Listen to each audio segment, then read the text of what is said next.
Okay, Shannon, whose side are you on here? Rodman's or Embiid's? Joel Embiid. What? Joel Embiid. No. Have you lost your mind? No, Skip. I mean, everybody sees... Do you need another vacation? No, think about this. When we talk about offensive numbers, we always talk about, well, we got to set Wilt to the side. Okay, yeah. We can't ever say... Because think about this. James Harden just went on this miraculous streak. 32 games of 30 points or more. He need to go the rest of this season and 10 games in the next season just to equal Wilt. Skip, stop playing. You need to... Wilt is so dominant that what he did is that we like, well, it wasn't fair because the competition. It was different times. Wilt averaged for a career 30 points and 23 rebounds. Let that sink in for a second. I want people to hear me again. I'm going to say it again slowly this time. Wilt averaged for a career 30 points and 23 rebounds over a 14-year career. His first 11 seasons, he averaged at least 20 rebounds. And Skip, the last 3 seasons that he played in, he averaged 18.2 rebounds, 19.2 rebounds, and 18.6. How many finals he playing? Just asking. I'm just asking. He got 2 titles. Oh, out of how many? Oh, I'm glad you 6. Oh, he played. Oh, I'm glad you mentioned. mentioned. He was 2 and 4 in finals. Here's the thing. Huh. Interesting. People don't even know this. Wilt lost 4. This many, Jenny. 4. Game 7s to Bill Russell. He did. By a grand total of 9 points. Bill Russell was playing with average 7 Hall of Famers. One year he had 11 on a 12-man roster. Is that pretty good? And Bill Russell took him to school every time. I watched him. Bill Russell beat him 7 of 8 playoff series, beat Wilt Chamberlain. And Bill Russell stood all of 6 feet 9 inches tall, which is LeBron's height.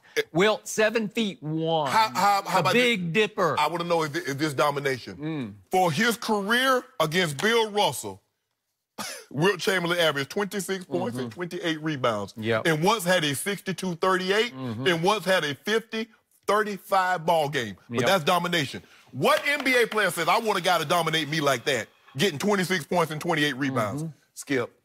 And plus, also, Joel Embiid is a what? A big guy. What's Wilt? A big guy. Skip, if you don't mind me asking, where did Wilt Chamberlain play his college ball at? Chances. Where did Joel Embiid play his college ball at? So I'm not even sure Joel Embiid knows. I don't know. I'm not sure. And first of all, I don't like Dennis Rodman being disrespected, talking about whatever island. Don't do that, Dennis. That was bad. I agree. Don't do that. Don't do that. Have respect. But he was offended by the question, by the whole notion of this. This is that man's opinion. Just like, okay, you say Joel Embiid's opinion doesn't make it right. Just like Dennis Rodman's opinion doesn't make him fact. It doesn't make it right. That's your opinion. He's entitled to it. He's like, look at the numbers. So are you saying Wilt is more valuable than Jordan? That wasn't a question. Oh. That wasn't a question. I think that's where we're heading. No, you tried to take it there. Dennis Rodman played with Michael Jordan. Okay, so he's defending Michael Jordan because he should defend him because he's right about No, he ain't right. Yes, he is. No, he's not. I'm done. Well, then you just said Michael Jordan is inferior to Wilt Chamberlain. That's what that's your takeaway. First of all, ain't as we say, ain't either one of them the GOAT. You already know who old GOAT is. Stop. Ain't either one of them. The GOAT was on display last night in Memphis, and that's lowercase G-O-A-T. Don't do that. Just the GOAT of the game. Whatever. Right? Is it my turn? It's your turn. Your turn. Let this sink in, Shannon Sharpe. Speaking of competition, Wilt's first MVP season in 1960. Guess what? 15 of the 20 All-Stars that year were American born and bred white guys. Yeah. Think about that. 15 of 20 were white guys from the United States of America. They just started integrating the NBA. Okay? Think about that. That's the first year of his MVP run, okay? And he went on a tear right from there on. By the way, just for the record, the last 2 years, there have been 0 American white guys make the All-Star team. This is current, right? And this year, we had 2 of the Euros. We had Jokic and Vucevic, right? Yeah. Okay, so we had 2 Euros. Okay, the American-born players aren't very good, okay? Right, okay, so just for the record, 15 of 20 in Wilt's first MVP year. Yeah. That's something. And then how about in Jordan's first MVP year? How many white Americans made the All-Star team? Larry Bird did. Kevin McHale did.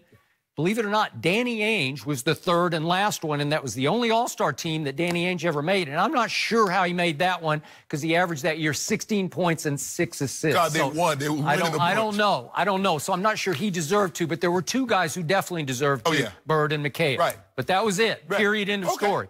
15 of 20 in 1960. There's some evolution going on there, right? Skip, that's you being unfair. No, because the league was barely integrated then. Okay. So you make it seem like there was an what's the level of competition? What's the level of competition Wilt faced starting in 1960? What you mean? Well, the NBA players. It's far less. But it's just far less. And so he would just dominate. Well, okay. He's just finger rolling at the rim. He scored 100 points in Hershey, Pennsylvania. Showed in. Showed in. And that streak, he had 78, had a 73-ball game, had like 560. But hold on, Skip. What's the level of competition? Are the athletes today not superior to those the one that Michael Jordan played against? Maybe a little. Oh, a little. A little. So what's the level of competition? Yeah. Would Michael Jordan dominate today? I don't know. We don't know that. He would terrorize today's NBA. Terrorize. Let me ask you a question. Now, give me the Michael Jordan rule. Give me the rule that they implemented just for Michael Jordan. Because I'll give you the one for Wilt. The 3-second. They expanded the lane. That was for Wilt. Well, and what you couldn't do, Skip Bayless, Sam Smith wrote a whole book called The Jordan Rules, plural. Plural rules. Hey, there are all kinds of rules. This is how we got to control it. That's Sam Smith wrote a book. Yeah. The NBA changed the rules. They ain't right. They changed the entire rules, Skip.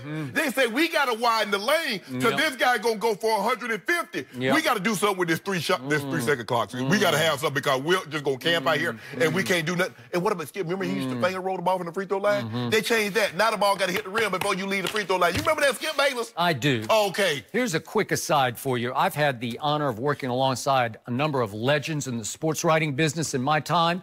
And if I can hark back to my days, my early days at the Los Angeles Times, I had the honor of working beside a man you will never have heard of, but a lot of people around the NBA know him because he was a legend, named George Casita.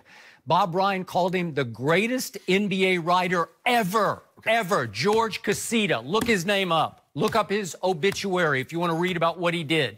He covered Wilt in Philadelphia for 2 newspapers there, and I had the pleasure of hearing lots of Wilt stories from George Casita, the ultimate authority. He told me a lot of funny stories about how Wilt was all about stats and not about the final score of the game. That as soon as every game ended, he's looking along press row, give me the stat sheet, give me the stat sheet. The guys do that on the sideline now. Wilt lived for stats. He did not live for dubs, as you call them, or W's, because that's not what he was in the business of doing. He was in the business of dominating the stat sheet, not the scoreboard. And Bill Russell beat him 7 of 8 times in playoff matchups because Bill Russell knew how to play. Bill Russell had winners' intangibles. He had savvy as well as skill. What if I flipped them? Instead of Bill Russell having Sam and Casey Jones and Tommy Heinsohn and Bill and Sharman, you know what? And all those guys, I'll take Bill Russell's team. I'll take Bill Russell's team. Because you do know that Tommy Heinsohn beat Bill Russell for NBA Rookie of the Year. A teammate. Can you imagine that? Tommy Heinsohn. Yes, my point exactly. I take him as a broadcaster. My point exactly. But who was Rookie of the Year, Skip Bayless? Oh, please. Don't do that. Don't do me like I'll take Bill Russell Skip, every day, like every night over Wilt Chamberlain. I can't.